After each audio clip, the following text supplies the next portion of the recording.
Welcome back. And I want to jump right back into my next topic, because the last time I was here, we were talking about parents and students and exposing those students to more than just lawyer, doctor, engineer. And I gave a little bit of my history about how I became an engineer and why ultimately that's not what I'm doing now. We were talking about finding your passion. And we were talking about understanding a calling or a purpose. So here's my next piece of information or piece of advice. Go learn as much as you can from as many different people as you can get your hands on. Talk to different professions, even if you have no interest in it. Sometimes you may have a profession that is well suited to you that you never considered because you don't know anybody that does it.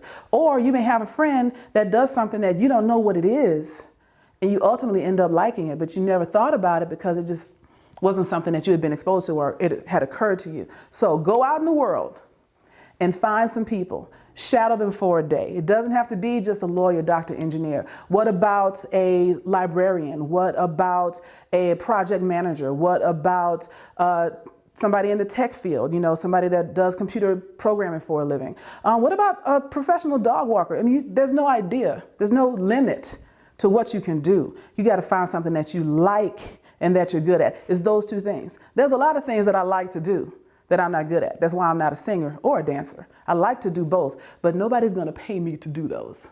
But I also like to talk to people. I like giving advice. I like helping people figure out what's best for them. And so here I am in this career now as a professional career coach. What I'm telling you to do is figure out what you like to do. Like your guidance counselor told you in 11th grade, find something you like to do and get paid to do it.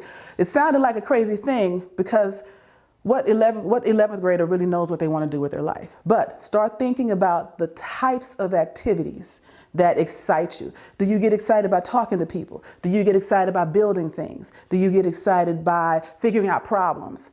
All of those basic fundamental skills lead into different types of careers. If you like figuring out problems, you may end up being a project manager. If you like building things, you may go into construction or you may go into interior design. There's no telling, but you need to know what's out there. You need to know what appeals to you. So I'm telling you, parents, don't pigeonhole your kids into just some six-figure job because they could be miserable for the rest of their lives. Some of y'all are miserable too. Let's be real. And expose them to as much as you can, as often as you can. Most of it is free. Ask your friends, hey, can my kid trail you around for a couple hours so they can see what you do? And you'd be surprised at how that opens up avenues for everyone, okay? So get on out there. See you later.